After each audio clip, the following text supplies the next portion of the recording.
Đó, Bali 2 mà hàng phà phà luôn nè. Đó, trời ơi, đã gì đâu mà đã luôn nè cô chú chị mình ơi. Đó, hàng trên sắt dày nè, trời ơi, bốc khói nè, trời ơi, đã gì đâu luôn nha cô chú chị mình ơi. Một vô chiếu vô bàn chân anh luôn, chiếu vô bàn chân anh luôn, là chạm vô đất nè, thấy không, là hai ngón tay là chạm vô trên máy đó, không hề giật nha cô chú chị mình ơi. Rồi đây cơ sở của em ha, 426 Tô Ngọc Vân, quận 12, thành phố Hồ Chí Minh nha cô chú chị mình ơi. Địa chỉ cơ sở rõ ràng nên mua của em là cứ yên tâm về vấn đề bảo hành và bảo trì ha. Thì hôm nay em review 6 mẫu máy hàng chuyên que. Đó, cô chú chị mình chọn từ nhỏ đến lớn đều được đầy đủ hết luôn nha. Đó, cùng theo em vô kho review máy nha. Rồi em chào cô chú chị mình ha. Thì phía ngoài là cơ sở địa chỉ của bên em, lúc nào cũng phải quay cơ sở rõ ràng như vậy ha. Khẳng định với cô chú chị mình bán hàng luôn có trách nhiệm bảo hành bảo trì. Đó, không có giấu địa chỉ ha. Có rất là nhiều shop bán hàng không có địa chỉ, rồi cô chú chị mình cũng xem xét lại là chỗ đó nó có bảo hành bảo trì hay không ha cô chú chị mình. Đó, thật sự luôn, mua một cái máy nó cũng là tiền của mình mà, rồi sau này người ta trốn người ta không bảo hành thì sao, đúng không?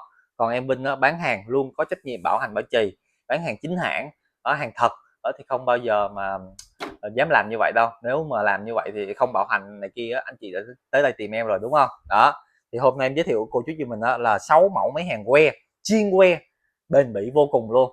Nó sẽ bền hơn mấy hàng đa năng nhiều. Đó, thì mình cần tìm một cái máy bền bỉ, nồi đồng cối đá, thì hàng que không thì đừng bỏ qua clip này của em nha. Đó, đầu tiên là em có dòng Yuki nè, Yuki 230 nha. Đó, Yuki Nhật Bản 230. Đó, thì mẫu này là tay cầm nó như vậy rất là lịch sự ha cô chú chị mình. Đó, sách đi không gặp lại như vậy gọn gàng. Đó, đi theo máy thì có dây hàng que, dây kẹp mát đầy đủ hết, mặt nạ hàng và chổi vệ sinh mối hàng luôn. Và toàn bộ máy ở đây á đều giống như vậy hết nha. Và với lại em bỏ thêm que hàng nữa để cho mình thử trước, thử thấy ok thấy hài lòng mình mới trả tiền. Giá 750 nha. Đó, 750 em có ghi sẵn ở đây luôn. Còn cái bên đó là dòng Seiko nè. Đó, cũng bằng công suất nhau thôi nhưng mà nó là hiệu Seiko. Đó thì là 850 nha. Tại vì cái hiệu này á, là nó định dạng trên thương trường á, là nó sẽ đẳng cấp hơn một chút. Đó, rồi còn cái dòng này là cũng Seiko luôn nhưng mà Seiko 240. Đó, đây là nó có ghi nè, MMA 240. Đó thì nó là 950 nha cô chú chị mình. Đó, rồi tiếp theo là dòng Kobe. Đó, Kobe X220. Đó, dòng này thì trên thị trường bán 1.300.000 nhưng mà em xả kho giá 1.200.000 thôi. Đó, bán giá cho nó rẻ rẻ ha cô chú chị mình. Ba mẫu máy này là đi xài gia đình, còn ba mẫu máy này là đi kiếm tiền được rồi. Đó, thợ những máy này là đi bán đi kiếm tiền cũng được nhưng mà đã là anh em thợ thì thôi lên chút đi, có 100.000 nữa, 100 200 gì lên chút xài cho nó bền bỉ. Đó, xài 2 ly 6 3 ly 2 là Kobe 1.200.000. Còn mà phụ thêm 200.000 nữa lấy dòng này là mạnh kinh khủng luôn, xài que 3 ly 2 4 ly luôn. Đó, cọc là cọc lớn rồi cô chú chị mình. Máy này có hơn, con này có hơn có 200.000 à, mà nó nặng, nó to gấp đôi, nặng gấp đôi luôn nha cô chú chị mình. Đó, lấy dòng này là ngon nhất thị trường. Đó, ngon nhất phân khúc. Đó, còn dòng này là sử dụng công nghệ MOSFET, cũng là Seiko thôi. Đó, nhưng mà nó mắc quá, nó tới 2,5 triệu luôn. Đó, mình dư tiền. Đó, nếu như mà mới bắt đầu ra làm mà cần một cái máy mạnh á, thì lấy dòng này 1,4 triệu là được rồi. Xài thời gian mà dư dư ra chút thì lấy dòng này. Đó, nồi đồng cối đá sử dụng công nghệ MOSFET ha, 6 cái tụ, rồi 2 cuộn kháng đồng, 24 con sò, 3 tầng bo. Đó thì lấy dòng này. Đó, 2,5 triệu. Đó, rồi những mấy công trình đó thì em nói thiệt khỏi test luôn, tại vì đưa vô là ăn liền á, nó khỏe lắm. Nó cũng vậy à, test 3 ly 2 4 ly 5 ly gì nó cũng giống nhau hết. Đó, test thì nếu mà mình mua thì cứ alo cho em đi, giao máy về tới nhà là mình chấm tại nhà, thấy ok rồi mình mới trả tiền cho shipper. Đó, em bỏ que lớn cho mình ha, que 3 ly 2 4 ly á cho mình test. Còn mà máy nhỏ nè, sử dụng gia đình nè, thì em sẽ lấy cái máy này ra em hàng thử cho cô chú anh xem, tại vì hai máy này bằng nhau, lấy một máy là được rồi. Còn hàng thử rồi mình đánh giá là những cái mẫu này nó sẽ mạnh hơn nữa nha. Đó, cái này là em nói thiệt là cũng tâm đắc lắm, giá có 850 à, chống giật chống dính ngon vô cùng luôn. Đó, em lấy mẫu này ra em hàng thử nha, cùng theo em nha. Rồi em lấy cái máy ra nha cô chú chị mình ơi. Đó, dây hàng thì em Vinh sẽ để lên trên bàn như vậy luôn để cho cô chú chị mình thấy ha. Đó, kẹp trên bàn đây. Đó, trực tiếp luôn nha cô chú chị mình ơi. Đó, đây cắm bên nào cũng được nha, máy mic Seiko Nhật Bản này ha.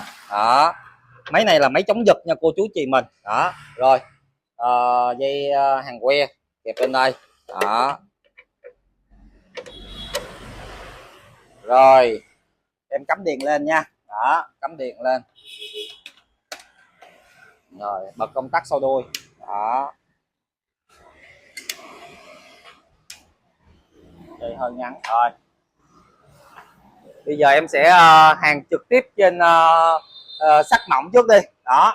Đây nè, em có hai cái miếng này là sắt mỏng là cô chú chị mình ơi đó, sắt mỏng, và em hàn sắt dày luôn, rồi em hàn inox luôn đó, trên tất cả mọi vật liệu hàn ha. Đó sắt mỏng đó thì em sẽ lấy que hàn 2,6 ly nha cô chú chị mình, lấy que 2,6 ly em dứt nha đó. Rồi vì đây là sắt mỏng á thì mình để dòng hàn công suất của nó là 230, vì sắt mỏng thì mình để dòng hàng là 100, 120, 130 gì thôi, mình để nửa công lực của nó thôi đó, mình không có để quá nha cô chú chị mình ơi, để quá thì máy nó mạnh mà nó lụng liền đó. Rồi bây giờ em sẽ hàn trên cái miếng sắt một mỏng này nha đó, cho cô chú chị mình xem nha đó. Rồi dứt nha, một đầu, hai đầu, rồi chấm nha đó đó đó đó đó đó. Sắt hộp mỏng là chấm thôi nha cô chú chị mình ơi đó, rất là đã nha cô chú chị mình ơi. Trời ơi trời ơi trời ơi nó mạnh gì đâu luôn á. Rồi kéo luôn à đó, kéo luôn kéo luôn kéo luôn kéo kéo kéo kéo kéo kéo, kéo. Ô trời ơi đó, em hàn là sắt hộp mỏng nha, để có nửa công lực của nó thôi đó. Rồi bây giờ mình sẽ gõ ra nha cô chú chị mình ơi đó, gõ ra nè đó, gõ ra cho cô chú chị xem nha đó. Rất là nóng nha, nên em Vinh cẩn thận một chút đó cô chú chị nè đó, nhìn vô là cô chú chị mình thôi đó, là nửa đoạn đầu là em Vinh là chấm bon đó, hàng chấm đó, nửa đoạn sau là em Vinh hàng kéo ha. Đây là một cái tay hàng gọi là không chuyên nghiệp mà hàng rất là đẹp rồi nha cô chú chị mình ơi đó, rất là đã ha đó. Rồi bây giờ em Vinh sẽ hàng trên cái miếng sắt dày gọi là 5 ly đó, dày bằng cái bàn này luôn là cô chú chị mình đó. Em Vinh sẽ hàng nha đó, dày 5 ly đó, để ở đây đó, để đây. Rồi hàng sắt dày thì mình để cái que hàng lớn nha, que hàng 3 ly 2 đó, em giúp que hàng 3 ly 2 nha đó. Que hàng 3 ly 2 thì mình vặn dòng hàng cao lên nha. Rồi em chấm nha đó, chấm vô nha, một đầu,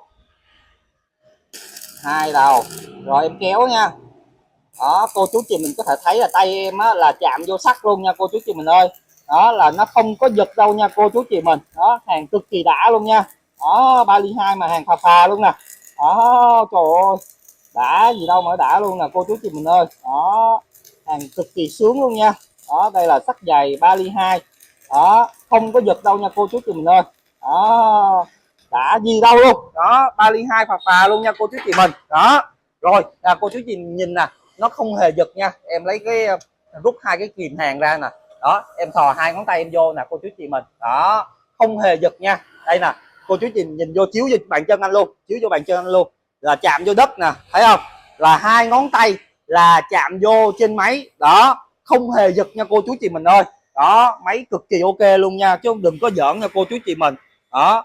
Rồi bây giờ em Vinh gắm vô lại để em Vinh hàng tiếp nha. Rồi đó, bây giờ em sẽ gõ cái mối hàng này ra nha đó. Đây là cô chú chị mình ơi đó, mối hàng 3 ly 2 nè đó. Trời nó từ chóc ra luôn à cô chú chị mình ơi đó, đã không đó, hàng trên sắt dày nè, cho bốc khói nè, trời ơi đã gì đâu luôn nha cô chú chị mình ơi.